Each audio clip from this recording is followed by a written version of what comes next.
Louis de Broglie provou que o comportamento ondulatório das partículas pode não ocorrer em determinadas condições, dando a entender que todas as coisas são, na verdade, ondas, mas que por conta dessas limitações se comportam como partícula. Essa ideia parece colocar o conceito de partícula como coadjuvante e o conceito de onda como protagonista dessa história envolvendo onda e partícula. Mas se isso for verdade, como vai ficar o princípio da complementaridade?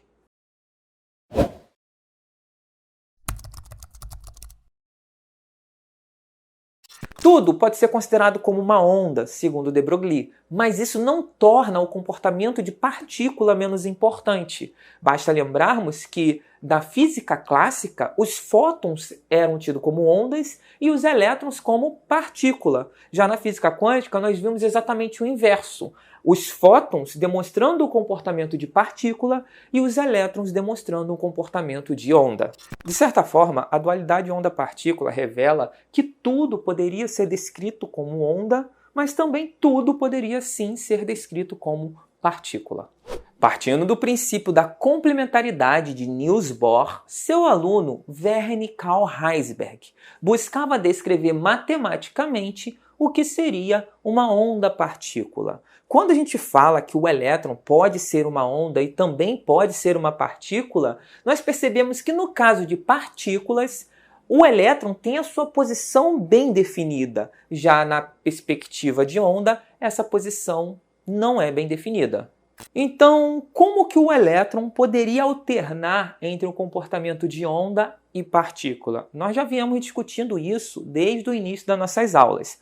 O que Heisenberg se perguntou é: como eu posso descrever matematicamente algo que se comporta como onda e não é localizado, mas também se comporta como partícula e é localizado? Para realizar a descrição matemática de uma onda-partícula, Heisenberg recorreu aos conceitos matemáticos aplicados a um fenômeno já conhecido na época, o fenômeno de batimento. Basicamente, o batimento surge da soma de duas ondas com frequências ligeiramente diferentes. Ao somar duas ondas, obviamente, o que eu vou ter como resultado também será uma onda. Só que essa onda, esse resultado obtido da soma de duas ondas com frequências ligeiramente diferentes, é um resultado um tanto que curioso, porque, embora seja uma onda, ela tem um aspecto onde em algumas regiões parece não haver nada. Isso não era nada surpreendente na época, esse fenômeno já era conhecido, já que ocorre, isso é consequência direta do próprio fenômeno de interferência que ocorre com as ondas. Curiosamente, o fenômeno de batimentos pode ser percebido até mesmo nas ondas sonoras. Se pararmos para ouvirmos uma onda de 440 Hz, ouviremos esse som. Mas se pararmos para ouvirmos uma onda de 438 Hz, ouviremos esse som. Quando ouvimos as duas ondas ao mesmo tempo, temos então a presença do fenômeno de batimento, que seria esse som. Perceba que parece que o som ele está oscilando, como se estivesse desligando e ligando, desligando e ligando. O que obtemos a partir do fenômeno dos batimentos é a construção de uma onda localizada, que chamaremos de pacote de onda. A grande ideia que Heisenberg teve foi desenvolver um pouco mais a matemática por trás desse fenômeno, já que o batimento ele surge somando apenas duas ondas, porém a onda que nós obtemos tem vários pacotes. Não podemos perder de vista qual era o objetivo de Heisenberg, que era ter uma descrição matemática que era aplicado tanto às ondas quanto às partículas. Ter essa sequência de pacotes de onda não faz mal nenhum para a onda, já que a onda está em todo o espaço, mas seria muito difícil dizer qual era a posição da partícula se você tiver uma sequência de pacotes de onda. Heisenberg percebeu que o resultado dos batimentos mudava de forma interessante quando ele somava mais de duas ondas. E através de uma técnica matemática conhecida como transformada de Fourier, mais algumas considerações matemáticas, ele finalmente chegou a uma descrição do que seria um único pacote de onda. E esse resultado ele é super interessante porque agora nós temos uma onda localizada que podemos utilizar para também indicar a posição de uma partícula, mas com não tanta precisão. O princípio da incerteza é muito importante para o nosso curso como um todo, porque as nossas aulas elas seguem de forma cronológica, contextualizando qual era a realidade da época, qual era a dificuldade que os cientistas tinham na época e como cada descoberta contribuiu para o avanço da física quântica. E por que eu estou falando disso agora? Porque o tempo todo nós falamos da onda-partícula como sendo algo que alternava ora como partícula, ora como onda. Nós tínhamos essa diferença na representação da onda-partícula. Só que a partir do Nobel de 1932, de Heisenberg, a nossa representação da onda-partícula passará a ser uma onda localizada. Agora preste muita atenção. Embora o conceito de pacote de onda seja um conceito muito legal, ele não é exatamente o princípio da incerteza de Heisenberg. O que deu origem ao princípio foi justamente as considerações matemáticas que Heisenberg teve que utilizar para o desenvolvimento dessa descrição, para o desenvolvimento do pacote de onda. Me acompanhe nesse raciocínio. Considere um pacote de onda. Não dá para dizermos com exatidão qual seria a sua posição. Isso porque um pacote de onda ele é alongado.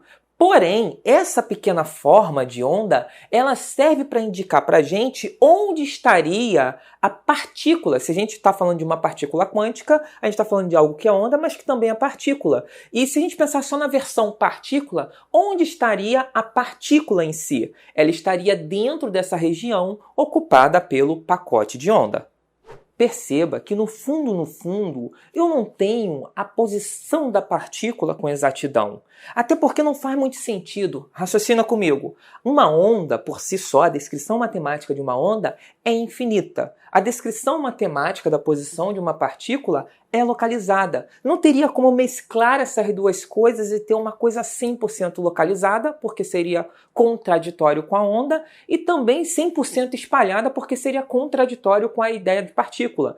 Então, o pacote de onda, ele é um meio termo. Não está 100% localizado, mas também não está em todo o espaço, como é o caso das ondas.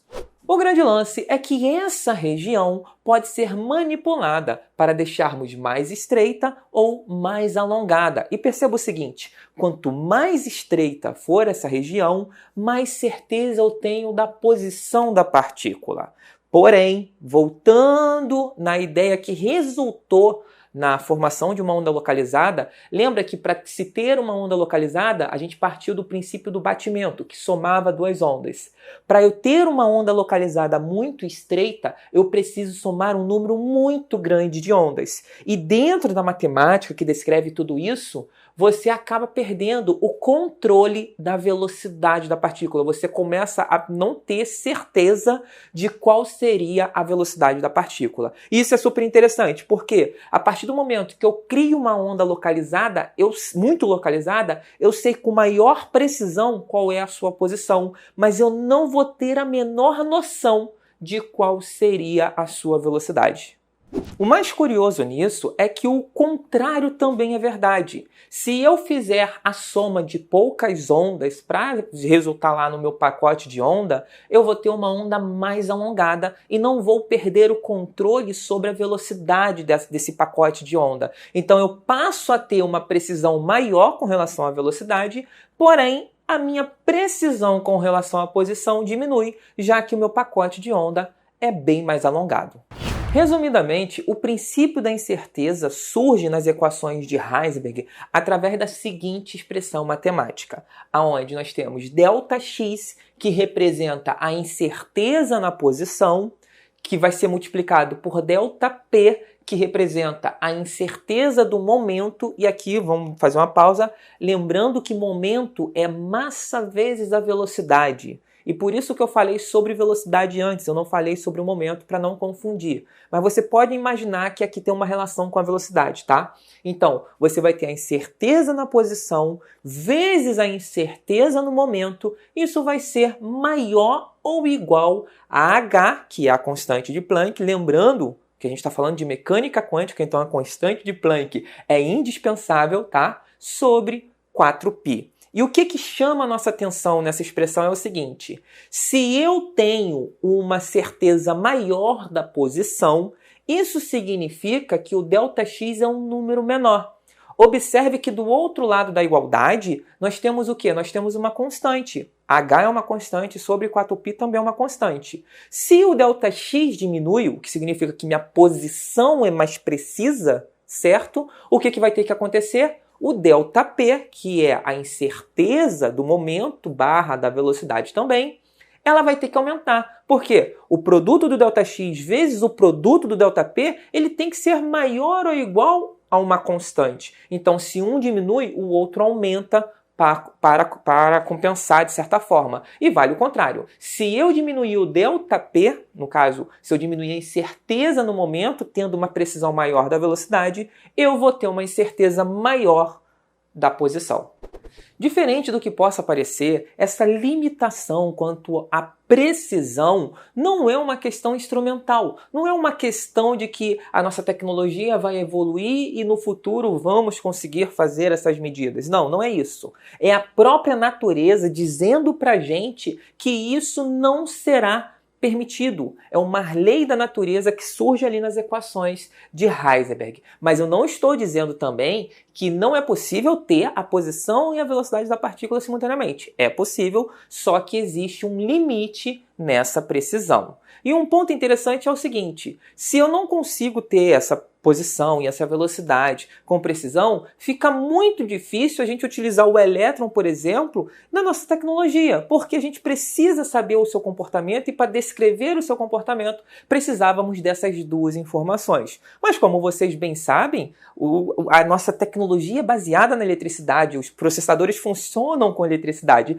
então de alguma maneira nós conseguimos utilizar mesmo não sabendo com precisão a posição do elétron e a sua velocidade. Essa alternativa foi desenvolvida por Erwin Schrödinger e a sua equação, conhecida como equação de Schrödinger. Se você chegou até aqui, não deixa de se inscrever no canal e a gente se vê na próxima aula. Valeu!